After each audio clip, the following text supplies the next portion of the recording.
Hi everyone, I'm Gertie and welcome back to a new month at Charm School. I'm so excited to introduce our next pattern, which is called the Pep Rally Skirt. Now, this is based on a true mid-century kilt. Kilts are sort of having a moment right now, but I really wanted to go back to those authentic kilt details of the 50s specifically. So we have a below knee length. We have a really cool front fringe detail that we're going to show you how to do. It's a wrap construction and you have your choice of buckles or buttons. And it has a yoke at the top, which is really fun for doing a treatment like cutting plaid on the bias, for instance. Now, we've also given you a mini length. I know I've mentioned that I'm having a little bit of a mini skirt moment, and I feel like mini kilts are sort of the moment trend-wise right now. So we wanted to give you some options with the length. And we're gonna get started talking about fabric and supplies and the pattern pieces, and then we'll get sewing. All right, so now we're going to look at the pattern pieces for the Pep Rally skirt. So we did shrink these down to 25% like we always do. And as you can see, the pieces are still really big. That's because this is one entire side of the skirt from center back, wrapping around to center front and then overlapping. Okay, so you have one pattern piece for your skirt right.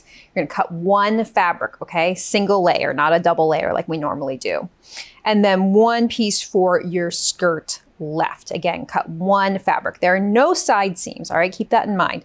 So this side with the notches, that is your center back. Now you can also see that there's a cutting line for the mini skirt version. So if you're making the shorter version, use that. There's a 2-inch hem allowance included on this pattern piece, a little bit of a deeper hem for a traditional kilt. And then on the right, I just want you to note these pleat marks, right? They're in little groupings of 2 lines, and we're gonna talk all about how to fold your pleats. To start with, I would recommend just notching. You don't need to mark every single one of these on your fabric, but you could notch at each one of these lines. Keep your pattern pieces handy, and then when we do the pressing chapter later, we're going to talk about how to fold and press the pleats. I do want you to note this pleat here, because this is the one pleat that is different from all the other ones. There's one box pleat, and it's only on the skirt right. Okay, and that is because it's mimicking the overlap side. So it creates a sort of symmetry in the design, which you can see in the line art. So the box pleat, those 2 pleats get folded towards each other rather than all in the same direction, like the knife pleats. So you want to keep that in mind. You want to notch into all your little notches. And there is a cut-on facing on both of these pieces to finish the overlap and underlap center fronts. Okay, so keep that in mind, and we'll of course go over how to construct that later. And then we have these smaller pieces here. You have the front yoke. You're gonna cut 2 fabric and 2 lining. You can see it looks quite big. That's because there's a substantial overlap on this kilt, right? So this is accounting for this to overlap. And there are marks on the yoke front that I want you to take note of. There's one mark for where the overlap should meet. Okay, that's that vertical line right there. You're going to have marks for Velcro, which we will sew onto the inside of the skirt to secure it when it wraps. You'll also have button marks if you're doing the straps for where to attach them. Of course, you can adjust that if you want. And then finally, you'll have marks at the overlap point for either buckles or buttons, okay? So there's a lot of marks on that piece. Then you have your yoke back. Now this piece is cut on the fold. So you cut 1 fabric on the fold and 1 lining on the fold. And again, you have marks for your straps on this piece. And then finally, you have your strap pieces. These are pretty similar to the Stanwick straps, if you've ever sewn those. So you have a front strap and then back strap. You're gonna cut 4 fabric of each and 2 interfacing of each, and they get seamed at the shoulder. So that is it for your pattern pieces. And next we're gonna move on to fabric and supplies. Okay, so we are ready to talk fabric and supplies for your skirt. So fabric-wise, you're going to be looking at light to medium weight wovens, definitely not knits for this project. And I would say you're looking for things that have more body than drape, okay? So look for things that have a little bit of sturdiness to them. So here are a few examples of things that you could use. Of course, we always have our full list of recommendations in the instructions. But one of my favorite fabrics for a kilt style skirt, of course, a classic choice would be a wool Harris tweed or any plaid wool, flannel, tweed, suiting, etc. But Harris tweed is especially lovely and comes in all these gorgeous colors. Now, if you wanted something that felt a little more versatile for an everyday wardrobe piece, I would love to see the skirt in gray flannel. I think this would be beautiful. And for skirts, I would definitely recommend a wool flannel rather than cotton because it will give it a bit more of an elevated look. Very vintage look as well. And when you're looking at wools, you might want to test it out too. Test out pleating the fabric to make sure it's not going to get too bulky because you are going to have a lot of layers of fabric once you start to create those pleats. So make sure you're happy with the thickness of it once you create some pleats and just kind of try it out on your swatches of fabric or if you go fabric shopping in person. Now, if you're not keen on the idea of wool, there are other choices you could make too, especially if you're going into a warmer climate where you live.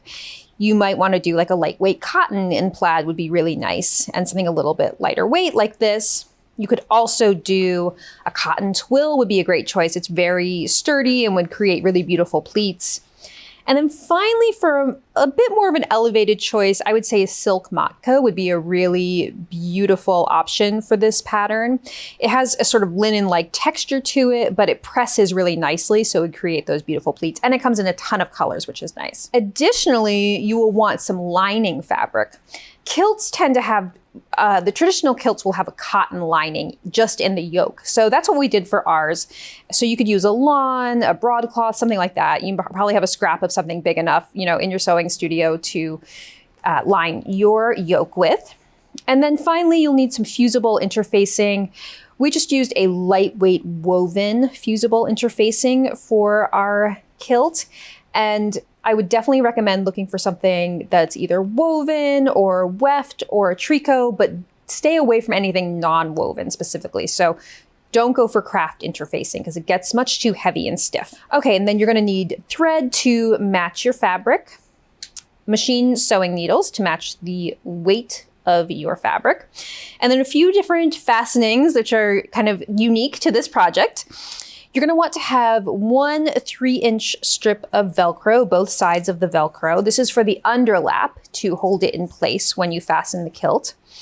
And then you can choose to do either buckles or buttons for your closure on the outside. So we found these really cute little buckle sets from a shop that sells on Etsy, and we will link you to these, of course. So you could do buckles. You need both sides of the buckle and the strap. Or you could do buttons, 1-inch buttons. And if you're doing the shoulder straps, you will need interior buttons. So we like to use these flat, clear ones. These are the sort of lowest profile for going inside your garment.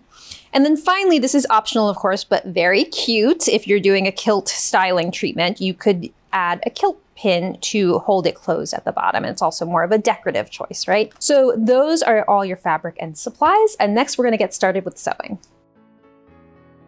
Okay, so we're going to be sewing our yoke pieces. So you're going to want to have your yoke back and you're going to pin it right sides together with your yoke fronts at the side seams. So you're going to want to match the notches and pin on each side. And next, we're going to be sewing those side seams. So here's an example. Kristen has already sewn the yoke lining, so you can see what it's going to look like. And a big thank you to Kristen for sewing for us today. Okay, so using 5/8 of an inch seam allowances and then backstitching at each end. So trim away any threads, and the next thing we're going to do is press those seam allowances open.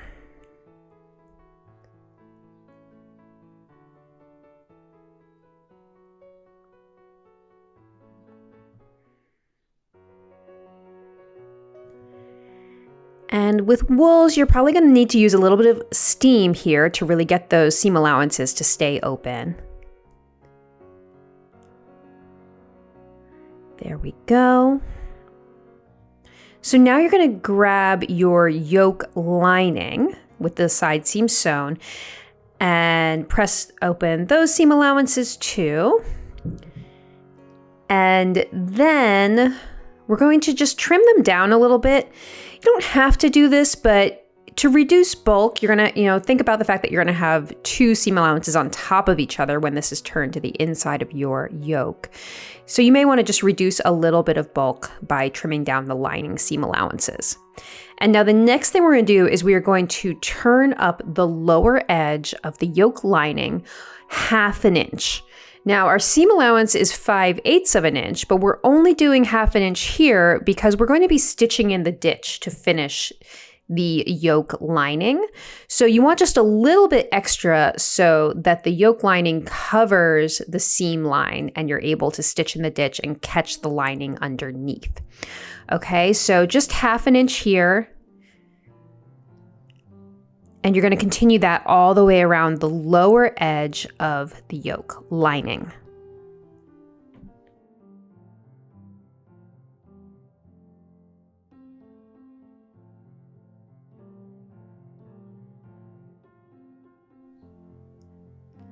Okay, and there we go. We have a completed outer yoke and yoke lining.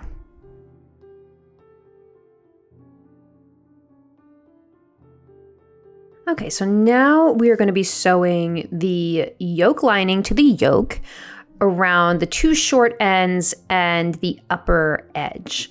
So what we're doing here is you're pinning each short end together, so right sides together of the yoke and the yoke lining. And at the bottom of the yoke lining, you'll want to just unfold the seam allowance that you just pressed, just for now. Okay, so you can pin both of those short ends first, and then fill in pins around that upper edge.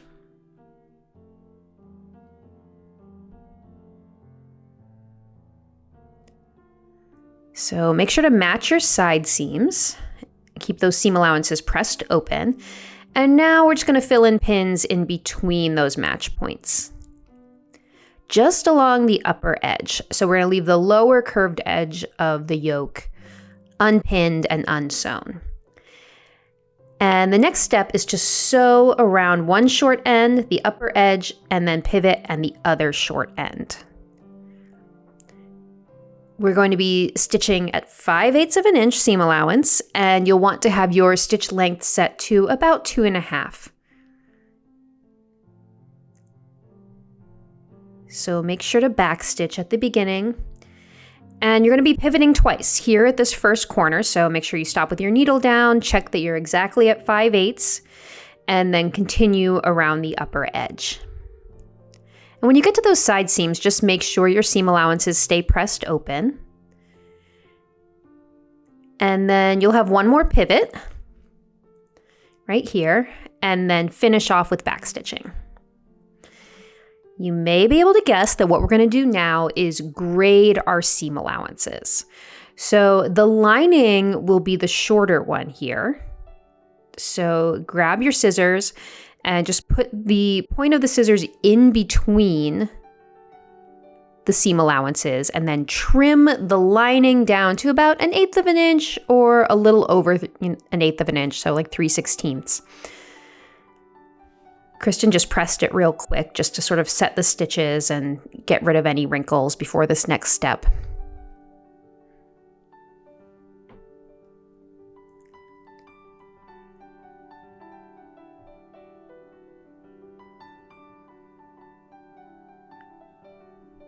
And then the next step will be to trim the skirt seam allowance, and that one should be just about 1/8 of an inch wider than the yoke lining. And you can trim each of those corners close as well. So cut across the corner, get rid of any bulk there. Be very careful not to cut into your stitching.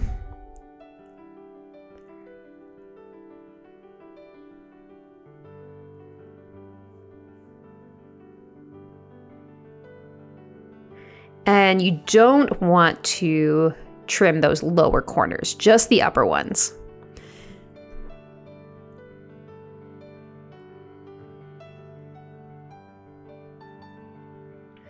So you're just turning out each point. You can use a point presser, or you can just use your fingertip or use a pin or a chopstick. And now you can give this a light press just around the corners, but it's not necessary. We're going to be understitching next.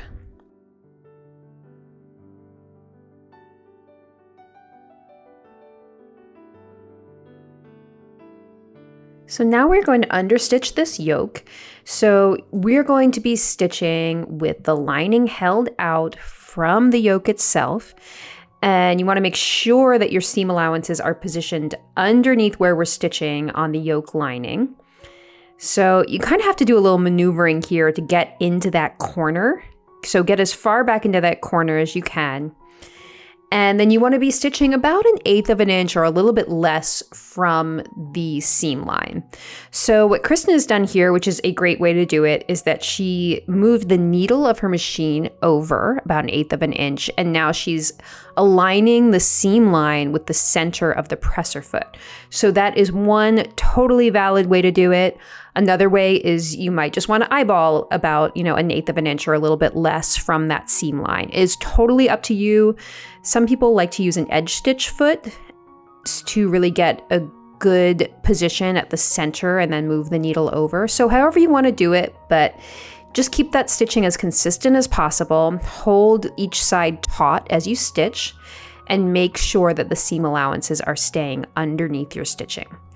So she just did the upper edge of the yoke, which is perfect. So that's the waistline edge. And now is where you're really going to press it. So I always say that understitching is just a precursor to pressing, because that understitching is going to help you turn in the seam line to where you want it to be so it's not showing on the outside of the garment. So really use the understitching now as a tool to help you turn in the seam line. So just kind of roll it with your fingers and then press along the upper edge. And then you can use a little steam if you need to. And then you will, because you don't have understitching at the center front edge, you'll just need to roll the seam line in. And there's your understitched yoke.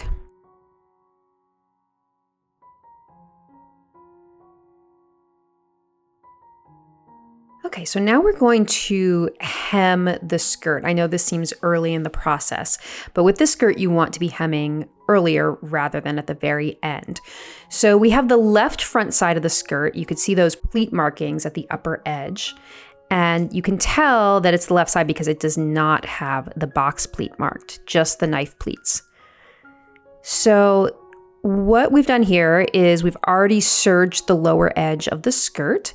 And now you're going to turn it up 2 inches and press.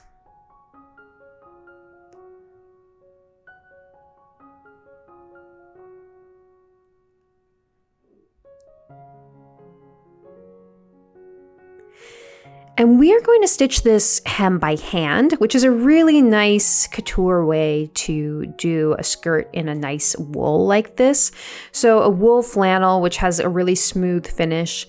It's just a really nice way to have a hidden hem so you don't see the top stitching. Also things like thicker wools, like tweed, etc. You wouldn't want to see that thick line of stitching, which would create sort of a ridge on your hem. So hand stitching, while time consuming, is a really nice high-end finish for this. So we recommend that you do this with a slip stitch, but of course there are other options. If you're using a fabric that is not as textured, maybe you're using cotton sateen, you could just top stitch this on machine.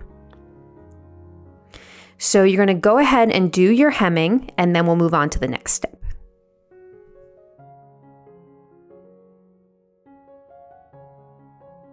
Okay, so now we're going to finish the left front opening.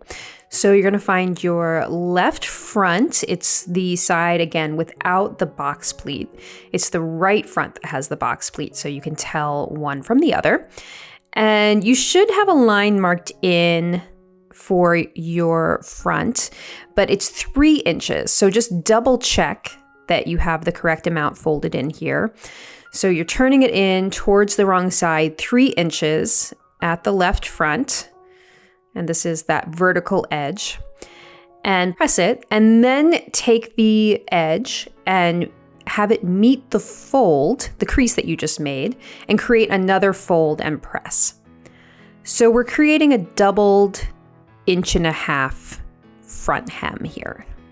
So turn it in again and give it another press. And this is the underlap side of the skirt, so it'll go under the right side. So with this side, we're just turning it in twice. With the right side, we're going to show you how to do that fancy frayed edge. But on this side, we're not doing that because it doesn't even show. So all you're doing is turning it in twice, pinning, and then we're going to stitch it down. So if you didn't want to see any top stitching on your skirt, you could, of course, also hand stitch this. So keep that in mind. It's always nice to have options.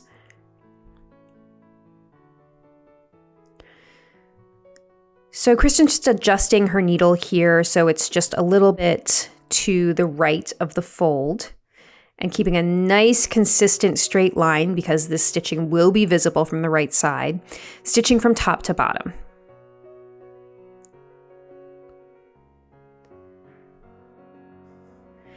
And you can give it a nice press, and that's your finished left front edge.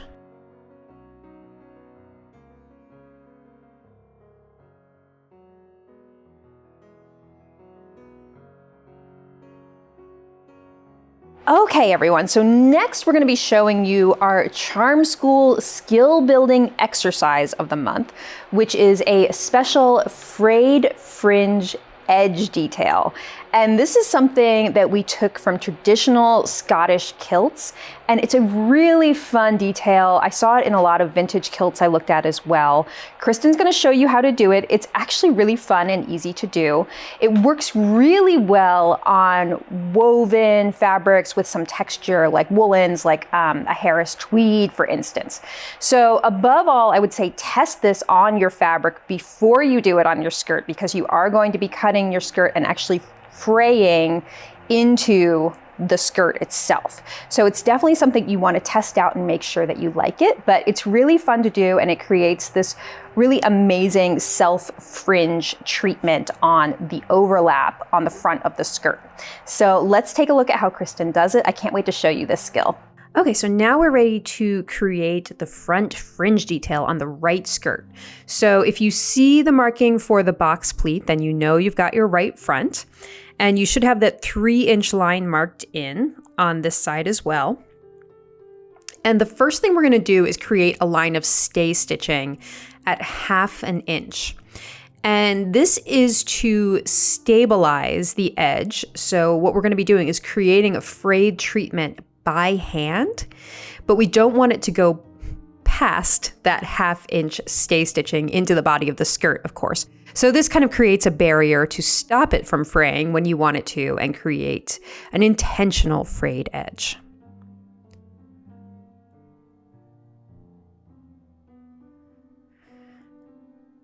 Okay, so now what we're going to do is you are going to start fraying this little seam allowance here. So the best way to do this is with a pin. I don't know if you've ever pulled out a little thread to find the grain line on your fabric or something like that, but you can just fabric is made of these woven threads, right? So you're going to try to pull out a vertical thread and start fraying it all the way down as far as you can. It'll probably break off at some point. But this is really fun, and as Kristen said in her audio on this recording, she was saying how it's funny because this is usually what you're trying not to have happen to your fabric. We do so much to avoid fraying of our fabric, so this is kind of a fun, ironic little thing to do when you're sewing. So you're just going to keep pulling out those vertical threads all the way down the right front of the skirt. And it's going to take you a little while because you need to go all the way to your line of stay stitching. But this is a fun kind of little handwork thing to do. Just take your time with it, enjoy it, and it's going to create a really beautiful little fringe edge. Okay, so when you've gone as far as you can up to your stay stitching, give it a little press just to make everything nice and flat. As you can see, some of your threads might have gotten a little bunched up while you were pulling them, so you can just press it to make it nice and flat again. Okay, so now what we're doing is taking that marked line and folding it by hand and then bringing it to meet your line of stay stitching, or really just cover your line of stay stitching, and then pressing it in place. So you can see what you're doing here is that you're sort of forming a self-facing, like we did on the left side of the skirt, but you're allowing that fringe edge to be visible here. So by just taking that fold to meet your stay stitching, and then letting the fringe poke out from behind your fold.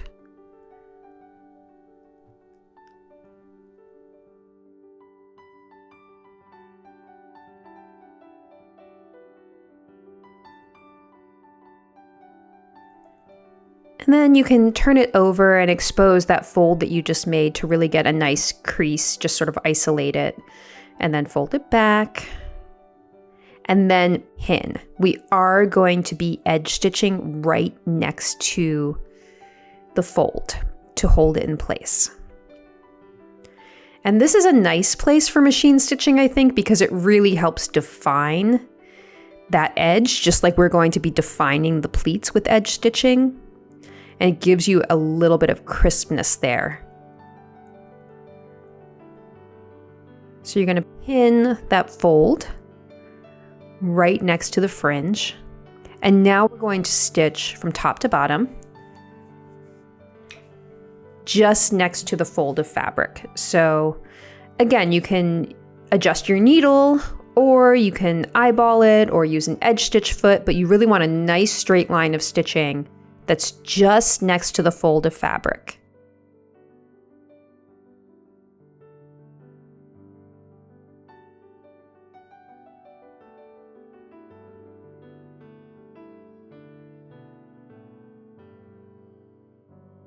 Okay, so here we are with our Charm School lesson of the month. You may see that I have our new cat pressing ham, which we are debuting this month. If you watched the crowdcast from last month, you'll know we're very excited about these new cat-themed hams we have in the studio. So this is the perfect time to focus on pressing as a lesson. I'm just gonna tuck him right here.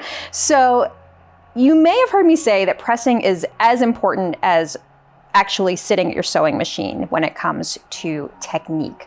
So we spend a lot of time in every video telling you how to press each seam, what equipment to use, etc. And this month we're going to be focusing on pressing these beautiful pleats into your kilt, because that is the most important focal feature of this design. So Kristen's going to take you through some great tips on pressing pleats. So let's watch how she does it. And I can't wait to see your beautiful pleats when they're sewn. Okay, so now we are going to begin the process of pressing these pleats, which does take a while, so just get ready. It's gonna take a little time, but it is well worth it. So what we're gonna do is create the box pleat first. So this is on the right front of the skirt. So you're gonna find your lines for your box pleat. Remember, there's just the one box pleat, and every other pleat on this is a knife pleat. Okay, and if you need to review pleat basics, this was our Charm School lesson for the Charm School uniform, which was the January pattern. So you can always go back to that, but you're gonna take one line to meet the center.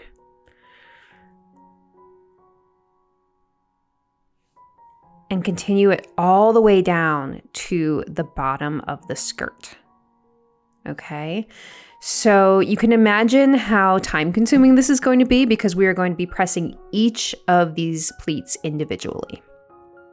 Now, a box pleat is really just two knife pleats that meet each other in the center, right? So we have one facing that direction. And as you can see, Kristen is using a press cloth here, which is a great idea, especially on wool, which can become a little shiny when you press it too much or with too high heat.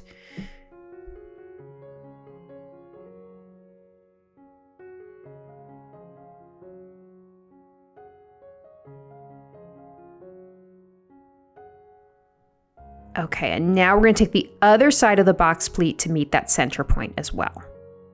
So as you can see, there are those two little knife pleats that are facing each other to form a box pleat.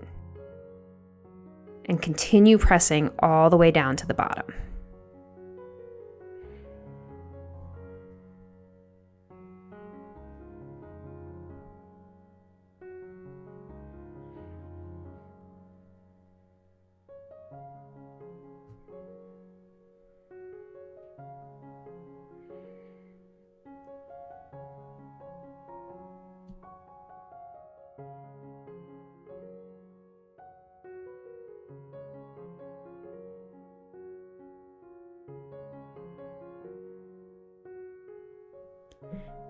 And as always, if you get confused about which direction to fold your pleat, just have your pattern pieces handy so you can refer back to them.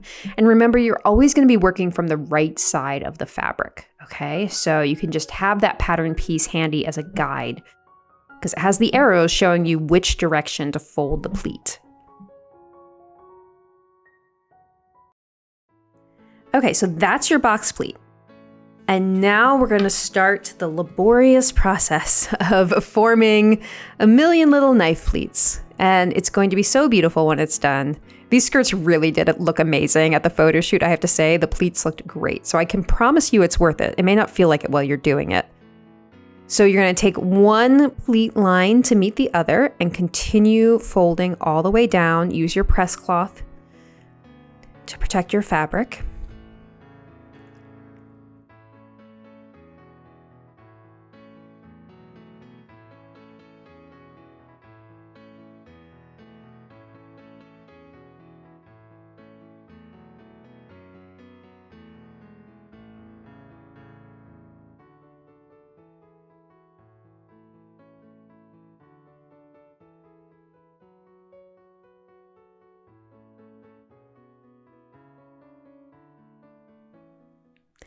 And you're going to continue like this until you get to the final pleat on this piece. Okay, so you're going to keep going like this, folding each pleat in the same direction, following the arrows on the pattern piece, taking one line to meet the other. Now we're going to speed it up a little because if we watch this in real time, this would be a very long video. Okay, so we're just going to watch Kristen speed pleat here.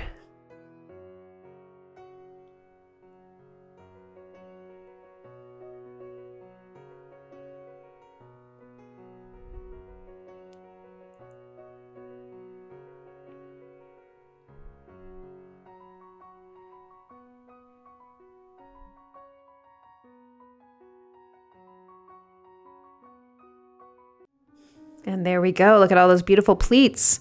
Okay, so she's doing the final couple pleats here.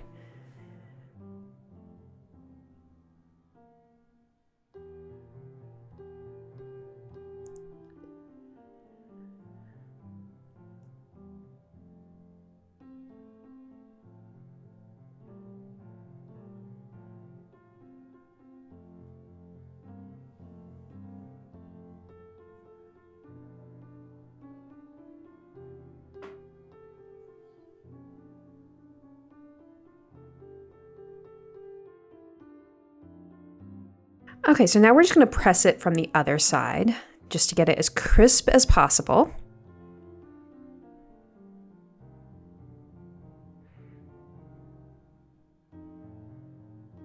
Rearranging all those pleats again.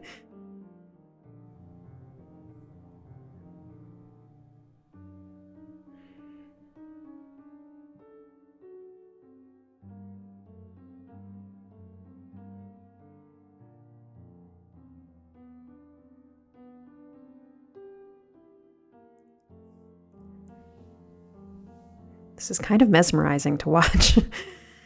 So all those little pleats formed, pressing again.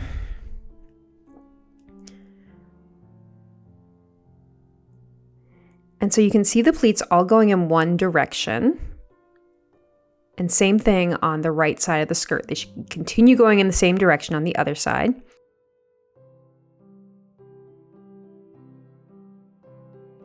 Okay, so this is the right side of the skirt. And you can see that she's put a pin 4 inches down on each pleat to hold it in place because we are going to be edge stitching each pleat. So we'll talk about that in the next chapter.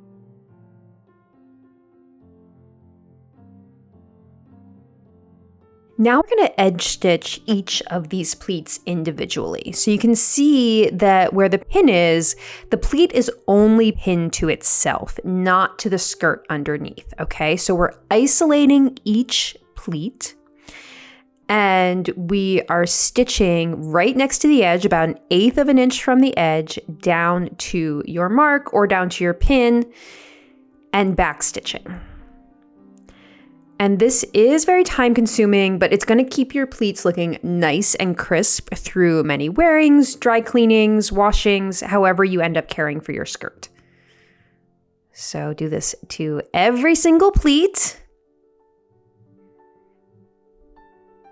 And then just trim away your threads.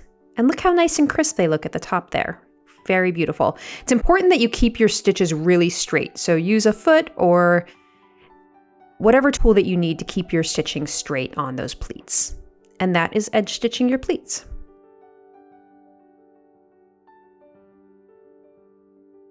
The next thing we're going to do is sew our skirt center back seam.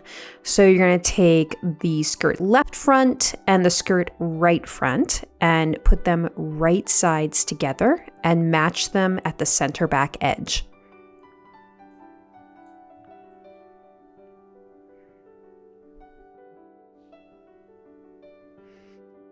So pin from top to bottom, and remember you've already hemmed these pieces. And now we're going to stitch at 5/8 of an inch using your regular 2.5 stitch length.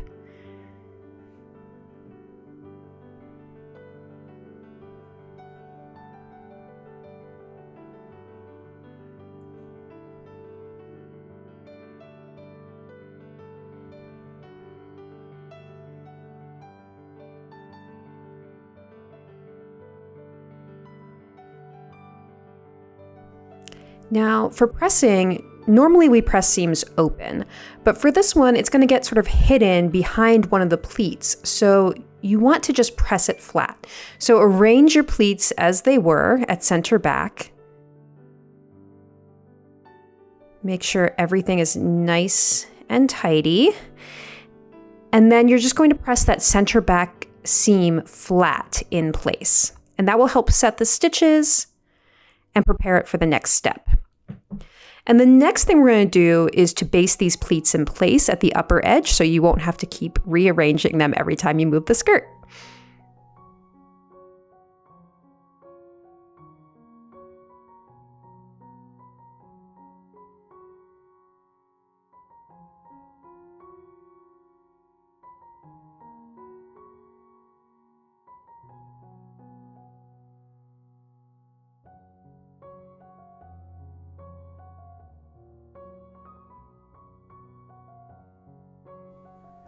So now we're working from the right side, and press your pleats into place and we'll move on to the next step.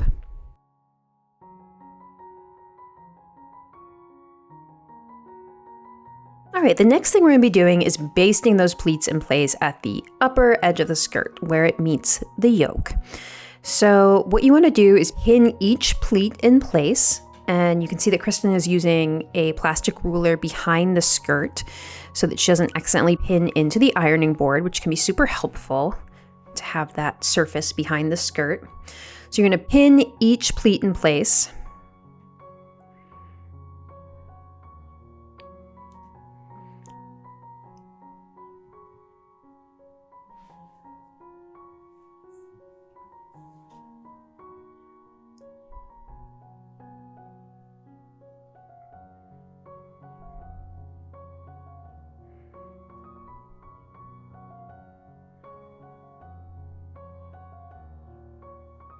And now we're going to stitch it using a long basting stitch. So change your stitch length to 4 to 5 millimeters.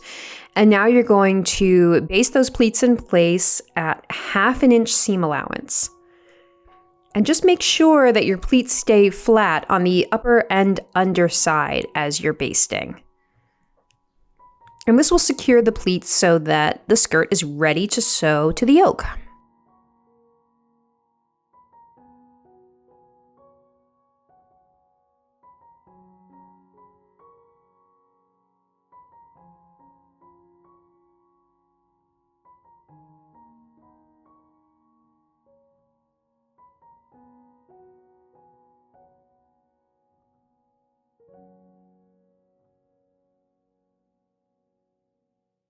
Okay, so now we're ready to sew the yoke unit to the skirt unit.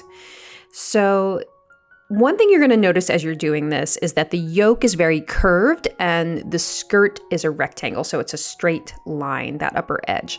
So you're just going to need to take your time pinning these because they're two different shapes.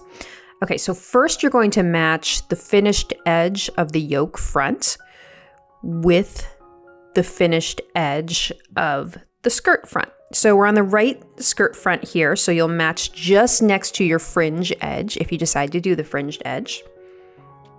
Don't go to the edge of the fringe, but rather to where you did your top stitching next to the fringe. Okay, and now you can pin the left front, matching those finished front edges to each other. And now it's a good idea to find your center back on both the yoke and the skirt. So what we're doing here is we're folding the yoke back in half to find the center back, and you can place a pin there. And now do the same thing on the skirt. You can fold it from left front to right front, and then you'll find the center back. And then put a pin there. There we go. Okay, so then match your pins, and then you'll be able to distribute the skirt from your left front or right front to the center back. So like I said, they will kind of look like different shapes, and you may have a moment where you think they're not going to match, but they definitely match pattern-wise. So just take your time, and you'll find that you're able to sort of manipulate the pleats because they have a little bit of movement to them. You're able to curve them to match the curve of the lower yoke. So do the same thing on the other side. Take your time, use plenty of pins, and evenly distribute everything, and then you're ready to sew. So you're going to take this to the machine, and we have the pleated side on the bottom and stitching at 5/8 of an inch.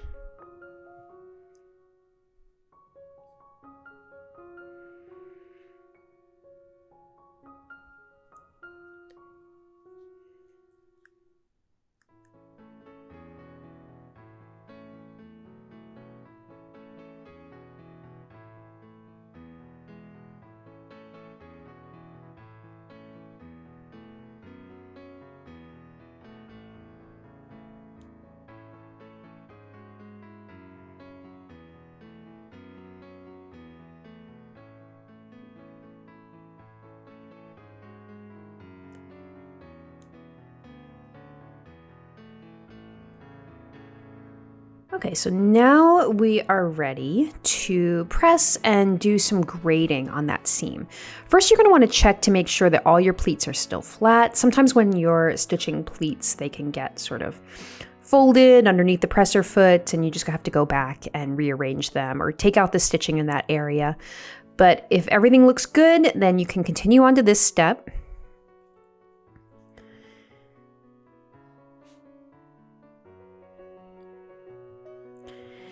So Kristen is going to press this up first. The seam allowance get pressed up towards the yoke.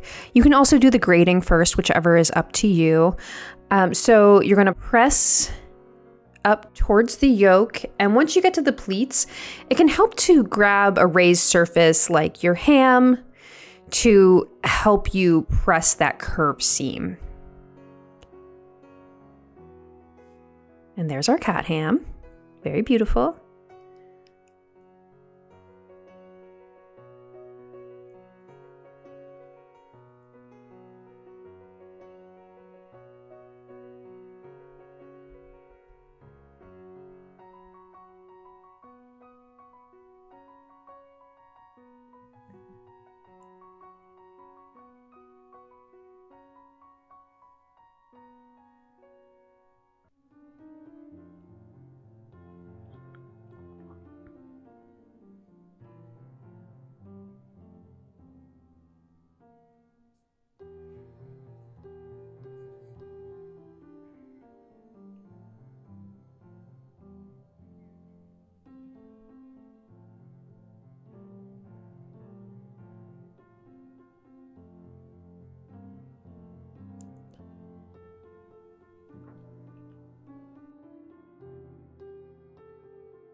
Okay, and the next thing to do is to grade these seam allowances. So the skirt is the one that gets trimmed narrower than the other because the seam gets pressed up. Remember, whichever seam allowance is closer to the outside of the garment is the one that should be longer, because the smaller one needs to get sort of hidden behind it to avoid showing a ridge. Okay, so that's the thinking behind this. So because this one is the closest one to the body, the seam allowance, you are going to trim it a little bit narrower. Okay, and you can trim the other one slightly wider, and then we'll move on to the next step. Okay, so now what we need to do is to secure the yoke lining on the inside of the garment. If you remember back to a very early chapter in this video, we pressed in the seam allowance on the lower edge of the yoke lining, but we only pressed it in 1/2 inch as opposed to 5/8 of an inch, which means that it should overhang a little bit on top of the seam line so that we're able to pin it in place from the right side so that we're able to stitch in the ditch to secure it. Now, if you hate this process, which it is a little fiddly, I will say you can just hand stitch the yoke in place, and that might be even faster because you don't have to keep pinning and checking and all of that. So if you're one of those people who likes hand stitching, now is your time to shine. I would say just go slip stitch this yoke lining on the inside of the garment. If you're one of those people who hates hand stitching and wants to figure out a way to machine sew everything, now is your time to shine, because what we're going to do is we are going to pin from the right side in the ditch, because we're going to stitch in the ditch. So just like you would be stitching, you're going to pin right in the seam line, catching that folded in edge of the yoke lining below. So we want to make sure that when we go to stitch in the ditch, we are actually securing the yoke, because, you know, sometimes when you go to stitch in the ditch, you'll find that you didn't catch the edge at all on the inside, and then you have to go back and fix it, etc. So it's fine if you do have to go back and fix it, but we're trying to avoid that as much as possible. So you're going to continue to pin like this all the way around the seam where the yoke meets the skirt.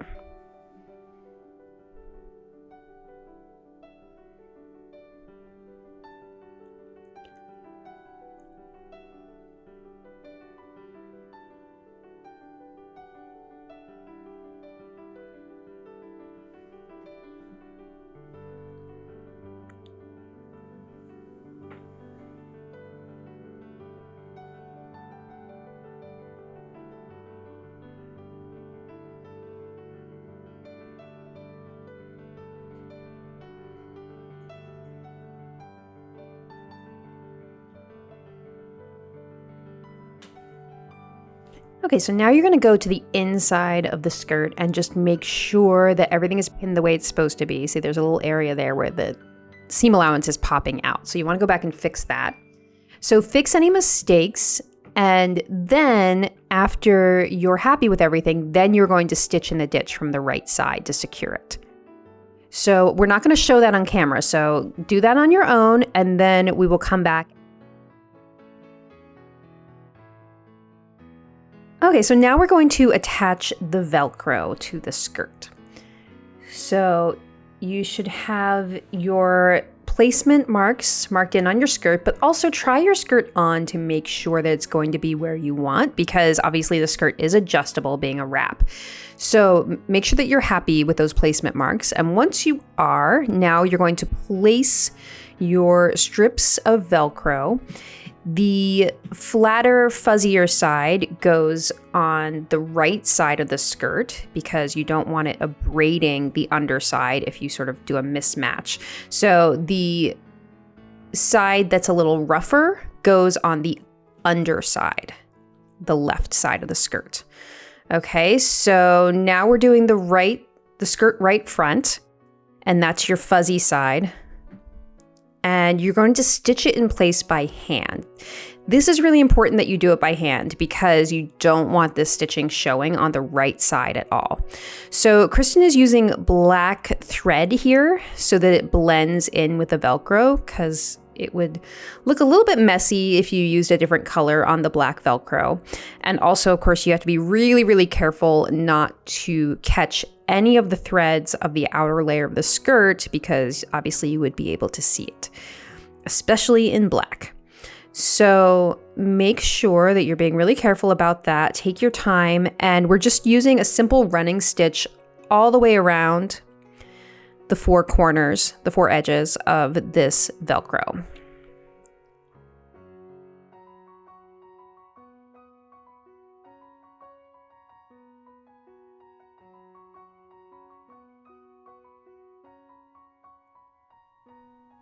And if your strip is overhanging the mark at all, you can just trim it if needed.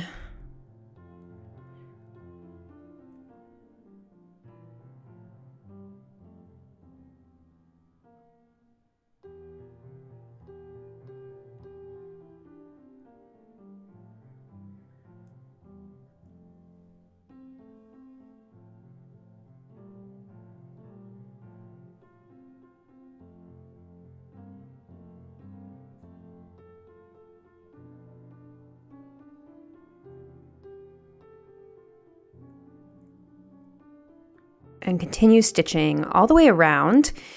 Okay, so you're finishing up there, and then before you sew the other side, you just want to place it and test it out and make sure that your placement is correct and that everything is aligning. So you can put the two sides together and then detach them just to make sure that they are aligning. And then you're going to do the exact same thing, hand stitching the other side in place. Okay, so now we are going to place our buckles. So there are also marks for buttons and buttonholes on here. You can do either. Now, the marks are really approximate for buckles because every buckle is going to be different. We got these on Etsy, and we will share the link for these. But we also ordered some kilt buckles, which were very heavy duty and a totally different size. So depending on where you source your buckles, or you may want to make your own, they may be different dimensions. So just keep that in mind. The important thing is that the strap side without the buckle goes on the overlap side, or the right side of the skirt. And the buckle side goes on the underlap, or the left side of the skirt. And what Kristen is showing here is that you can't really pin through buckles, and those little wonder clips are too short, but binder clips work really well. So once you're happy with your placement of the first strap on the overlap side, you're going to binder clip it in place. And now watch what she does, because she is just going to stitch along the short end, just a little over an inch, and then she pivots and turns back around twice. So she's just creating top stitching in a sort of rectangular shape around one end, not the entire strap, because you don't want to stitch the whole thing down. You want those holes in the strap to be accessible. So use your best judgment here. Like I said, every buckle set is going to be different. So now you're going to close the buckle with the other side of the set and binder clip it in place to its corresponding spot on the underlap. And then once you're happy with the placement, and of course your Velcro should be secured through all of this so that you know the skirt is closed, how you're going to be wearing it. And once you're happy with the placement, you can place another binder clip, and now we're going to stitch along the short end of the strap side of the buckle set. And you'll see you kind of have to figure it out. Like I said, every buckle set is going to be different, and Kristen's kind of figuring out how she's going to stitch this one. So she's kind of starting at the short end, or whatever is easiest with those binder clips. And you might have to do it in 2 steps, which is what I believe she ends up doing, just to make it a little bit easier on yourself. You can go from one end Now on this side, you don't have to stitch necessarily in a rectangle, though you can if you like.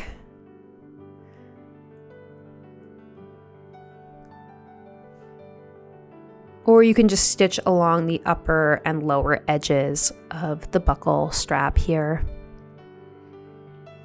It's a little fiddly with the buckle in your way here. Okay, so as you can see, she's doing it in 2 steps. She did the lower edge and now she's going to do the upper edge from the other side.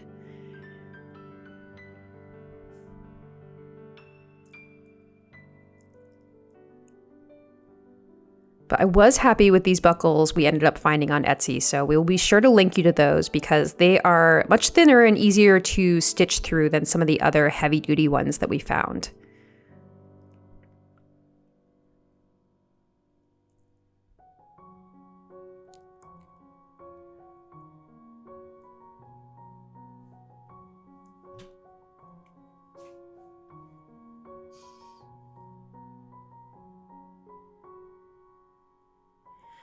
Okay, so now you're going to close that one.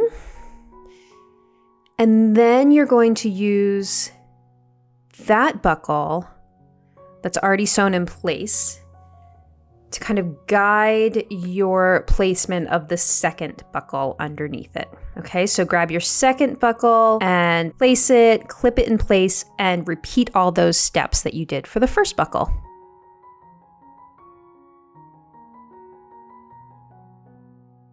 Okay, now we're going to sew the straps, which are of course optional, but if you want that charm school look, the straps are a great addition to this kilt. So you're going to have 2 sets of straps. One set is interfaced and the other set is uninterfaced. And the first thing we're going to do is sew the shoulder seams on each, matching up interfaced strap front to strap back to uninterfaced strap front to strap back, matching up the shoulder seams, and then stitching at 5/8 of an inch. You can see Kristen already had 1 set sewn, and now she's just repeating that for the other side. You're going to backstitch on both ends, very important on these, and next we're going to press those little seam allowances open.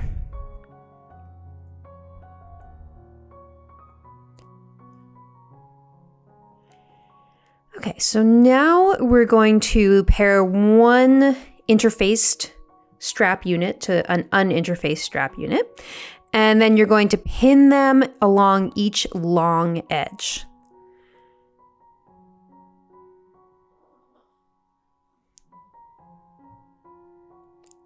So we're just stitching each long edge. You don't have to worry about the shorter edges.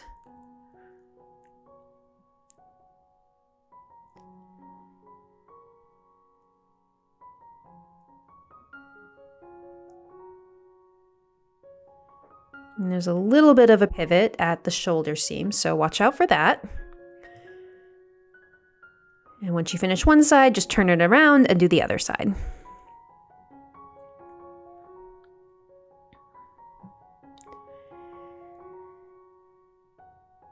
Now, anytime you have a part of a garment where one side is interfaced and the other is not, like a collar or a strap like this, the interface side is the outermost side, okay? Because that side has the most body and it'll sort of hide the flimsier uninterfaced side underneath it.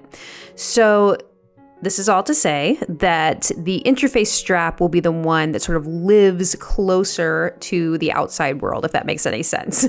And the uninterfaced one will be closer to your body. Okay, so that means that when we're grading, the one that lives closer to your body, or the uninterfaced one, is the one that gets trimmed shorter. The interfaced one will get trimmed slightly wider. Okay, and so the outermost seam allowance is going to hide the shorter inner seam allowance underneath it when it gets turned right side out.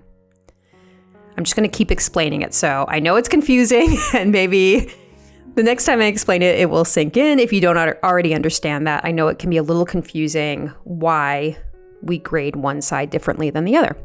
Okay, so what we're doing now is we are turning it right side out. Kristen is using a loop turner. You could use a chopstick or a knitting needle or some other blunt thing to kind of poke one side out, or you could use a loop turner, which has a little latch at the end, and you kind of hook it on to the end of the strap and pull it through.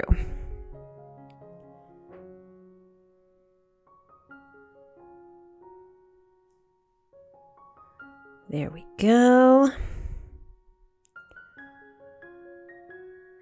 Okay, so once you have it right side out, then you kind of have to wiggle the seam allowances or the seam line out to the outer edge of the piece. One of the worst things that can happen with a long skinny piece like this, that's, a tube that you turn right side out, is then you just go to press it and you can accidentally, crease the edges of it and get those ugly folds on the edge.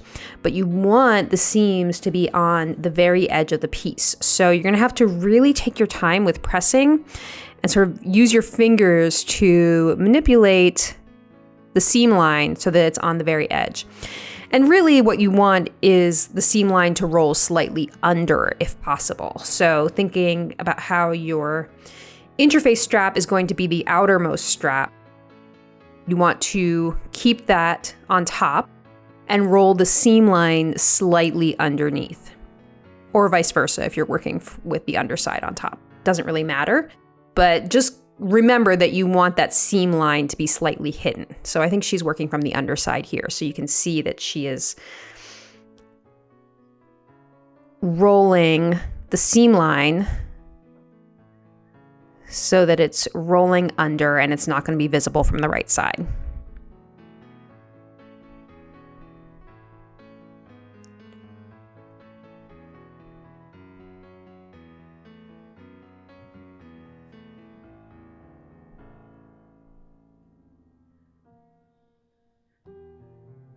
Okay, so this can take a little while. As you can see, she's just really making sure that she is getting this pressed nice and flat. And you're going to repeat that with both straps.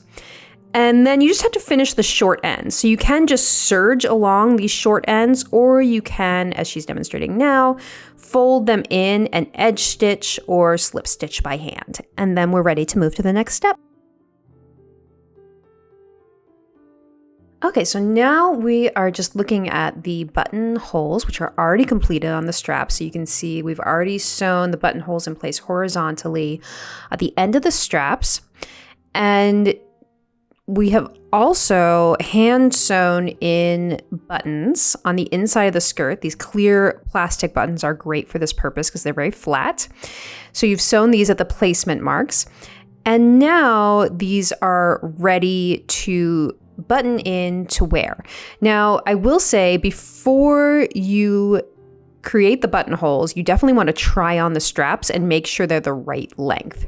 We did make them on the longer side because everyone's different, so you may need to shorten them for your unique body type. Okay, so they crisscross in the back and then button in the front. And now you are ready to wear your pep rally skirt.